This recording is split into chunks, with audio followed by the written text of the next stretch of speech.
ஒரு ஏக்கர் உங்களிடம் இருக்கு, நீங்க இந்த பயிர் போடுறீங்க, உங்களிடம் எவ்வளவு தண்ணீர் இருக்க வேண்டும் அப்படின்னு கணக்கு சொல்றேன், கேட்டுக்கோங்க. சாரி, சொல்லிடுறேன். நீங்க ஒரு ஏக்கர் இந்த பண்ணை குட்டையோட அளவு பாத்தீங்கன்னா 120 அடி அகலம், 120 அடி நீளம், ஆழம் பாத்தீங்கன்னா ஒரு 20 இருந்து 25 அடி தோராயமா வரும். ஏன்னா அது குறிப்பிட்டு சொல்ல முடியாது, ஏன்னா மண்ணில் எடுக்கிறதாருங்க. ஆந்திராவில் நம்ம வேலை செஞ்சுக்கிட்டு இருக்கிறப்போ நம்ம தமிழகத்தை காட்டிலும் இங்க வெப்பநிலை அதிகமா இருக்கு. வெப்பநிலையை விட வெப்ப காற்று அதிகமா இருக்கு. உங்களுக்கு நான் பேசும்போதே தெரியுது இல்லையா? இப்போ வந்து பாருங்க, 50 லட்சம் லிட்டர் தண்ணீர் வந்து இந்த பண்ணை குட்டையானது பிடிக்கும். 50 லட்சம் லிட்டர், சரிங்களா? 50 லட்சம் லிட்டர் கொள்ளளவு இருக்கக்கூடிய இந்த பண்ணை குட்டை இங்க 2 அமைக்க போறோம். இது 50 ஏக்கர்.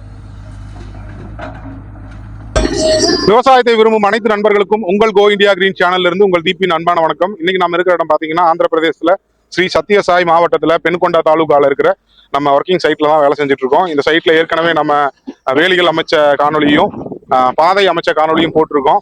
லிங்க் டிஸ்கிரிப்ஷன்ல இருக்கு, போய் பாருங்க. இந்த தோட்டத்துல நான் உங்களுக்கு என்ன விளக்க போறேன் அப்படின்னு பாத்தீங்கன்னா, நீங்க எந்த மாதிரி விவசாயம் செய்ய போறீங்க, எந்த மாதிரி விவசாயம் செஞ்சா நமக்கு எவ்வளவு தண்ணீர் தேவை இருக்கும், நீங்க உங்க விவசாய பண்ணை வடிவமைக்கும் போது தண்ணீர் கால்குலேஷன், அதாவது நமக்கு வாட்டர் ரிசோர்ஸ் எவ்வளவு இருக்கணும், அந்த வாட்டர் ரிசோர்ஸை வச்சு நம்ம வாட்டரை எப்படி வந்து ஸ்டோரேஜ் பண்ணி வைக்கணும், எந்த அளவுல ஸ்டோரேஜ் பண்ணி வைக்கணும் அப்படிங்கிறத பத்தி தான் ஒரு கால்குலேட்டிவான ஒரு வீடியோவா இது இருக்கும்னு நம்புறேன். வாங்க வீடியோக்குள்ள போலாம். இது உங்கள் கோ இந்தியா கிரீன் சேனல், நான் உங்கள் தீப். வாங்க.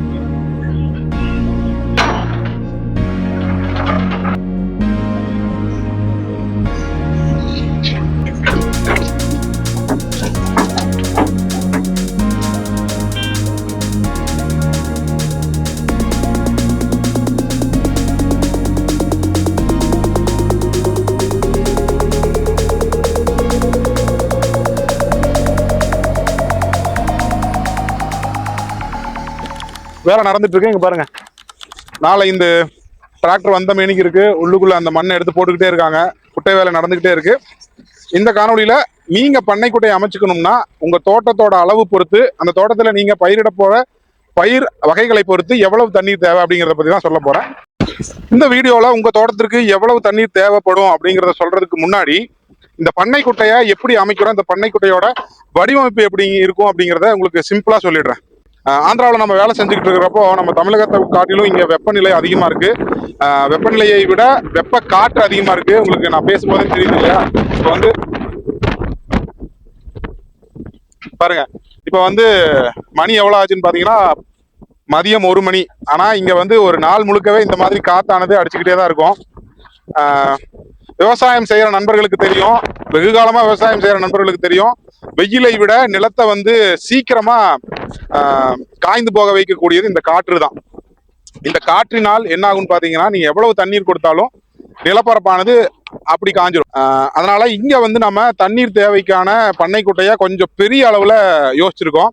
அதாவது இப்ப நான் நின்றுட்டு இருக்கிற இந்த பண்ணை குட்டை பாத்தீங்கன்னா, இது பண்ணை குட்டை. இதுக்கு மேல நம்ம பிளாஸ்டிக் ஷீட் போட்டுருவோம். இதுக்குள்ள நம்ம தண்ணீர் நிரப்பணும்னா கிட்டத்தட்ட 50 லட்சம் லிட்டர் தண்ணீர் வந்து இந்த பண்ணை குட்டையானது பிடிக்கும். 50 லட்சம் லிட்டர், சரிங்களா? 50 லட்சம் லிட்டர் கொள்ளளவு இருக்கக்கூடிய இந்த பண்ணை குட்டை இங்க 2 அமைக்க போறோம். இது 50 ஏக்கர் தோட்டம், 55 ஏக்கர் தோட்டம். இங்க நம்ம பிளான்டேஷன் வந்து ஒரு 40 ஏக்கருக்கு பிளான் பண்ணியிருக்கோம். கிட்டத்தட்ட 1 கோடி லிட்டர் இந்த தோட்டத்துல 1 கோடி லிட்டர் கொள்ளளவு இருக்கக்கூடிய பண்ணை குட்டை 2 நாம அமைக்க போறோம், 50 லட்சமா. சரியா?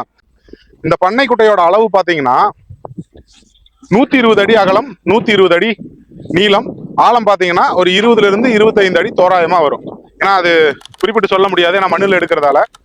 இப்ப நம்ம இங்க நூல் கட்டியிருக்கோம் இல்லையா? அங்க பாருங்க.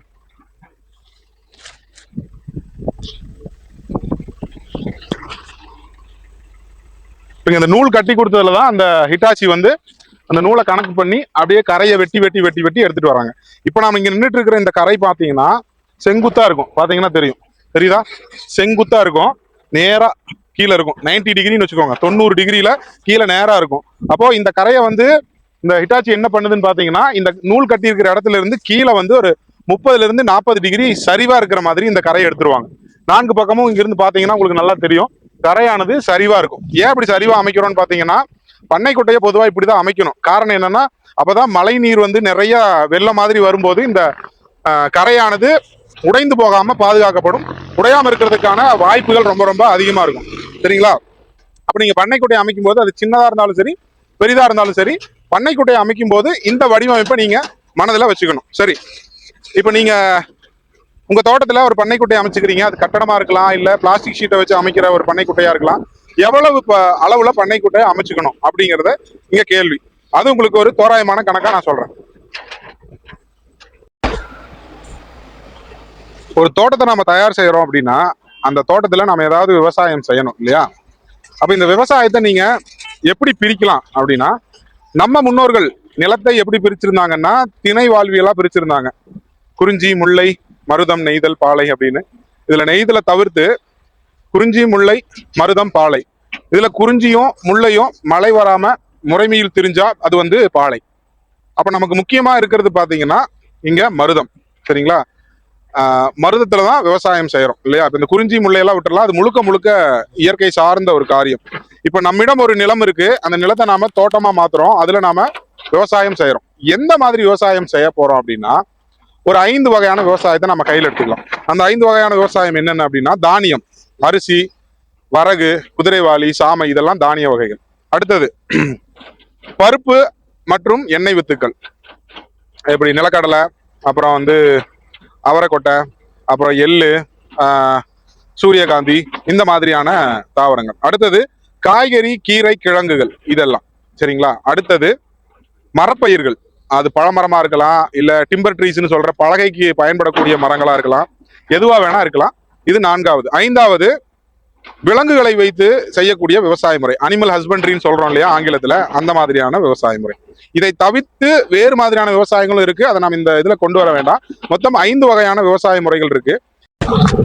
அனிமல் ஹஸ்பண்ட்ரி அப்படின்னு சொல்ற அந்த விவசாய முறையை தவிர்த்துட்டு இந்த 4 விவசாய முறைக்கு உங்களுக்கு எவ்வளவு தண்ணீர் தேவை அப்படின்னா, இருக்கிறதுலே குறைவாய் தேவைப்படக்கூடிய விவசாய முறையானது எண்ணெய் வித்துகளும் பருப்பு வகைகளும் நீங்க பயிரிடுறீங்க உங்க தோட்டத்துல அப்படின்னா அதுக்கு தான் இருக்கிறதுலே குறைவா தண்ணீர் தேவை. நான் எல்லாருக்குமே வந்து 1 ஏக்கர் கணக்கு பண்ணி சொல்றேன். 1 ஏக்கர் உங்களிடம் இருக்கு, நீங்க இந்த பயிர் போடுறீங்க, உங்களிடம் எவ்வளவு தண்ணீர் இருக்க வேண்டும் அப்படின்னு கணக்கு சொல்றேன், கேட்டுக்கோங்க. சாரி, நீங்க 1 ஏக்கர்ல எண்ணெய் வித்துக்களோ இல்ல பருப்பு வகைகளோ போடுறீங்க, உங்களிடம் எவ்வளவு இருக்கணும் அப்படின்னா சதுரடி கணக்குல பாத்தீங்கன்னா ஒரு சதுரடிக்கு ஒரு நாளைக்கு உங்களுக்கு 1/4 லிட்டர் தண்ணீர் தேவை. கரெக்டா நோட் பண்ணி வச்சுக்கோங்க, 1/4 லிட்டர் தண்ணீர் தேவை மேக்சிமம். சரிங்களா? அப்போ தோராயமா கணக்கு போட்டுக்கோங்களேன். 1 ஏக்கருக்கு 40,000 சதுரடி, இந்த வரப்பு, நடந்து போகும் பாதை, மோட்டார் ரூம் அதெல்லாம் போக 1 ஏக்கருக்கு 40,000 சதுரடி. ஒரு சதுரடிக்கு 250 ml இருக்குது அப்படின்னா அப்போ 40,000 சதுரடிக்கு உங்களுக்கு 10,000 லிட்டர் ஒரு நாளைக்கு அவசியமா தேவை. அப்ப நம்ம 10,000 லிட்டர் டேங்க் வாங்கி வச்சுட்டு பருப்பு வகைகளும் எண்ணெய் வித்துகளும் நம்ம விவசாயம் செஞ்சால் அது அப்படி இல்லை. ஏன்னா உங்களுக்கு குறைந்தபட்சம் ஒரு வாரத்திற்கான, ஒரு வாரம் என்பது 5 நாள் கணக்கு பண்ணி சொல்றேன் நான், 5 நாளைக்கு உண்டான தண்ணீர் தேவை உங்களிடம் இருக்க வேண்டும். நீங்க 1 ஏக்கர் நிலம் வச்சிருக்கீங்க, அதை தயார் செய்றீங்க, அதுல பருப்பு வகைகளோ எண்ணெய் வித்துகளோ மானாவரியில தான் போட போறீங்க. இருந்தாலும் உங்களுக்கு ஒரு சதுரடிக்கு 1/4 லிட்டர் மேனிக்கு 1 ஏக்கருக்கு 10,000 லிட்டர் ஒரு நாளைக்கு. அப்போ 5 நாளைக்கு உங்களிடம் 50,000 லிட்டர் கொள்ளளவு இருக்கக்கூடிய இந்த மாதிரி பண்ணை குட்டையோ இல்ல வேறு மாதிரியான ஏதாவது கன்ஸ்ட்ரக்ஷனோ இல்ல ஏதாவது பிளாஸ்டிக் டேங்கோ உங்களிடம் இருக்க வேண்டும். அப்படி இருந்தா மட்டும்தான் அந்த 1 ஏக்கர்ல நீங்க எண்ணெய் வித்துக்களையோ இல்ல பருப்பு வகைகளையோ பயிர் செய்யணும். அடுத்தது 2வதாக மரப்பயிர்கள், அதாவது மானாவரியா நீங்க பயிரிட போற எண்ணெய் வித்துக்களுக்கும் பருப்புகளுக்கும் அடுத்தபடியா நீர் குறைவா தேவைப்படக்கூடிய பயிர் தாவரம் என்னன்னு பாத்தீங்கன்னா மரப்பயிர்கள். அது தேக்கு மரமா இருக்கலாம், மகோகனியா இருக்கலாம், இல்ல சந்தன மரமா இருக்கலாம், எதுவா வேணா இருக்கலாம், இல்ல பழ மரங்கள், இந்த மா, பலா, அப்புறம் வாழை இதுல வராது, முக்கணின்னு சொல்லி வாழை இதுல சேர்த்திடாதீங்க, வாழை இதுல சேராது. சரியா? இந்த மாதிரி மரப்பயிர்கள், பழ மரங்களோ இல்ல பலகைக்கு உண்டான மரங்களோ நீங்க பயிரிடுறீங்கன்னா ஒரு சதுரடிக்கு ஒரு நாளைக்கு உங்களுக்கு 1/2 லிட்டர், அதாவது 1/2 லிட்டர் 500 மில்லி லிட்டர் தண்ணீர் தேவை. அப்போ 1 ஏக்கர்ல நீங்க மரப்பயிர் பயிரிடுறீங்க அப்படின்னா 40,000 சதுரடிக்கு ஒரு நாளைக்கு 20,000 லிட்டர் தண்ணீர் உங்களிடம் இருக்க வேண்டும். அப்போ 5 நாளைக்கு நாம கையிருப்பு வச்சுக்கணும்னு சொன்னோம் இல்லையா? அப்போ 5ஐயும் 20,000ஐயும் பெருக்குனீங்கன்னா 1,00,000 லிட்டர் உங்களிடம் கொள்ளளவு இருக்கக்கூடிய இந்த மாதிரி பண்ணை குட்டையோ இல்ல கட்டிடம் வைத்து அமைக்கக்கூடிய தண்ணீர் தொட்டியோ இல்ல பிளாஸ்டிக் டேங்கோ ஏதாவது ஒண்ணுல உங்களிடம் வந்து 1,00,000 லிட்டர் தண்ணீர் கையிருப்பு இருந்தால் மட்டுமே 1 ஏக்கர் நிலத்தில் 40,000 சதுரடியில் நீங்க மரப்பயிர்களை மன அழுத்தம் இல்லாம நீர் பற்றாக்குறை இல்லாம உங்களால பயிரிட்டு அதை நல்லா வளர்க்க முடியும். சரி, அடுத்ததா 3வது பயிர் என்னன்னு பாத்தீங்கன்னா காய்கறி, கீரை, கிழங்குகள். சரிங்களா? இந்த காய்கறி, கிழங்கு, கீரைகள் இதை நீங்க 1 ஏக்கர்ல பயிரிடுறீங்க அப்படின்னா உங்களுக்கு எவ்வளவு தண்ணீர் தேவை அப்படின்னா ஒரு சதுர அடிக்கு ஒரு நாளைக்கு 1 லிட்டர் தண்ணீர் தேவைப்படும். அப்போ 40,000 சதுர அடி இருக்கக்கூடிய ஒரு ஏக்கருக்கு ஒரு நாளைக்கு உங்களுக்கு வந்து 40,000 லிட்டர் தண்ணீர் தேவைப்படும். அப்ப நான் ஏற்கனவே சொன்ன மாதிரி 5 நாட்களுக்கு உண்டான நீரை நீங்க கையிருப்பு வச்சுக்கணும் அப்படின்னா 2 லட்சம் லிட்டர் கொள்ளளவு இருக்கக்கூடிய பண்ணை குட்டையோ, கட்டிடத்தில் உருவான தண்ணீர் தொட்டியோ, இல்ல பிளாஸ்டிக் டேங்கோ, அது எதுவா வேணா இருக்கலாம், உங்களிடம் 2 லட்சம் லிட்டர் கொள்ளளவு இருக்கக்கூடிய கையிருப்பு தண்ணீர் இருந்தால் மட்டும்தான் நீங்க ஒரு ஏக்கர்ல காய்கறியோ, கீரையோ, கிழங்குகளோ பயிரிட முடியும். நல்லா ஞாபகம் வச்சுக்கோங்க. அடுத்தது தானியமா இருக்கக்கூடிய அரிசியை பத்தி சொல்ல போறேன். அரிசினா அரிசி மட்டும் இல்ல, இன்னும் 2 தாவரங்கள் சேர்ந்து வரும். அது என்னன்னு பார்க்கலாம். அடுத்ததா 4வதா பாத்தீங்கன்னா நம்ம பிரதான உணவான நெல். இந்த நெல்லோடு நீங்க இன்னும் 2 பயிர்களை சேர்த்துக்கணும். அது என்னன்னா கரும்பு, வாழை. இப்ப நீங்க உங்களிடம் 1 ஏக்கர் நிலம் இருக்கு, அதுல வந்து நெல், கரும்பு, வாழை இந்த 3 பயிர்களை நீங்க பயிரிடுறீங்க அப்படின்னா உங்களுக்கு எவ்வளவு தண்ணீர் தேவைப்படும்னா ஒரு சதுர அடிக்கு ஒரு நாளைக்கு உங்களுக்கு வந்து 2 லிட்டர் தண்ணீர் தேவைப்படும். இது வந்து நான் தோராயமா தான் சொல்லுவேன். ஏன்னா நீங்க பயிரிடும் வெரைட்டியை பொறுத்து இது மாறும். நான் தோராயமா ஆவரேஜா சொல்றேன். நெல்லோ போலாம் நெல்லோ, கரும்போ, வாழையோ நீங்க பயிரிடுறீங்கன்னா ஒரு சதுர அடிக்கு 2 லிட்டர் மேனிக்கு ஒரு ஏக்கருக்கு 40,000 சதுர அடிக்கு 80,000 லிட்டர் உங்களுக்கு தண்ணீர் தேவை. அப்ப ஏற்கனவே சொன்ன மாதிரி 5 நாட்களுக்கு உண்டான கையிருப்பு நீர் உங்களிடம் இருக்க வேணும். அப்போ 80 பெருக்கல் 5 அப்படின்னா கிட்டத்தட்ட உங்களிடம் 4 லட்சத்திலிருந்து 5 லட்சம் லிட்டர் தண்ணீர் கொள்ளளவு இருந்தா மட்டும்தான் நீங்க ஒரு ஏக்கர்ல நெல்லையோ, வாழையோ, கரும்பையோ விவசாயம் செய்ய முடியும். நான் சொல்வதெல்லாம் அக்யூரேட்டான ஒரு கால்குலேஷன் கிடையாது, தோராயமா. ஆனா ஒரு 80 to 90% கரெக்டா தான் இருக்கும். நீங்க இவ்வளவு தண்ணீர் கையிருப்பு வச்சுக்கிட்டீங்கன்னா இதே மாதிரியான விவசாய முறைகளை நீங்க மன அழுத்தம் இல்லாம, தண்ணீர் பற்றாக்குறை இல்லாம செய்ய முடியும். சரி, இந்த வீடியோவோட முடிவுக்கு வந்துட்டேன். இப்போ நாம இங்க வடிவமைச்சுக்கிட்டு இருக்கிற இந்த பண்ணை குட்டையோட அளவு 50 லட்சம் லிட்டர் கொள்ளளவு இருக்கக்கூடிய 50 லட்சம் லிட்டர் கொள்ளளவு இருக்கக்கூடிய பண்ணை குட்டையை நாம அமைச்சுக்கிட்டு இருக்கோம். அது 2. இங்க 40 ஏக்கர் பழமரங்கள், மரப்பயிர்கள் மட்டும்தான் செஞ்சுட்டு இருக்கோம். ஒரு நிமிஷம் போலாம். 40 ஏக்கர் தான் நம்ம பிளான்டேஷன் பண்ண போறோம். மரப்பயிர், பழமரங்கள் அதெல்லாம் தான் நம்ம பண்ண போறோம். ஒரு நிமிஷம் நான் இறங்கிக்கிறேன். Stop stop stop stop. சரியா? இங்க நம்ம வந்து 40 ஏக்கருக்கு வந்து நம்ம பழமரங்களை தான் பயிரிட போறோம், பிரதான பயிரா.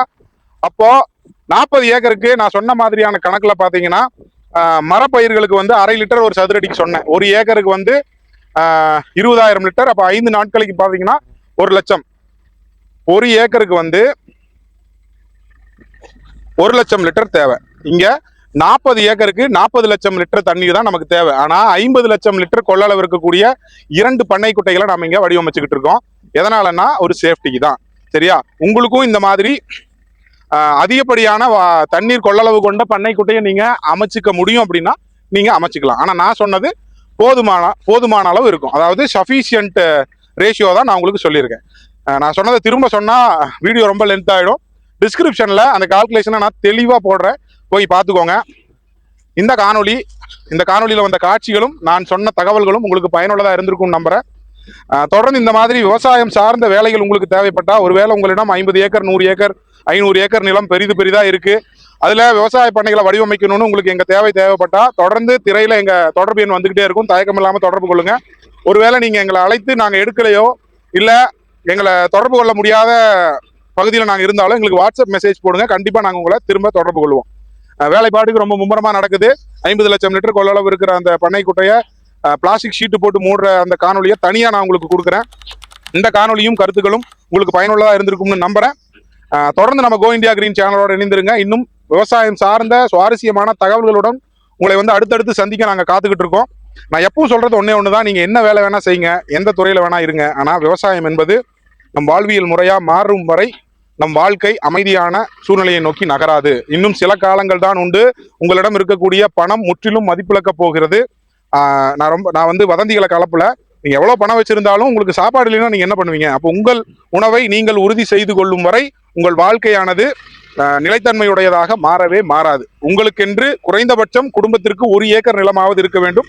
உங்கள் உணவை உற்பத்தி செய்யும் தொழில்நுட்பத்தை நீங்களும் அறிந்து கொள்ள வேண்டும். உங்கள் பிள்ளைகளுக்கும் அதை சொல்லிக் கொடுக்க வேண்டும். விவசாயம் என்பது ஒரு தவம், விவசாயம் செய்வது என்பது ஒரு வரம். அந்த வரம் நம்ம எல்லோருக்கும் கிடைக்கணும் நிறைய வேண்டி ஆந்திராவில இருந்து இந்த வீடியோவை முடிச்சுக்கிறேன். அடுத்த வீடியோ வாயிலா உங்களை வந்து சந்திக்கிறேன். இது உங்கள் கோ இந்தியா கிரீன் சேனல். நான் உங்கள் தீப். அடுத்த வீடியோல பார்க்கலாம். நன்றி.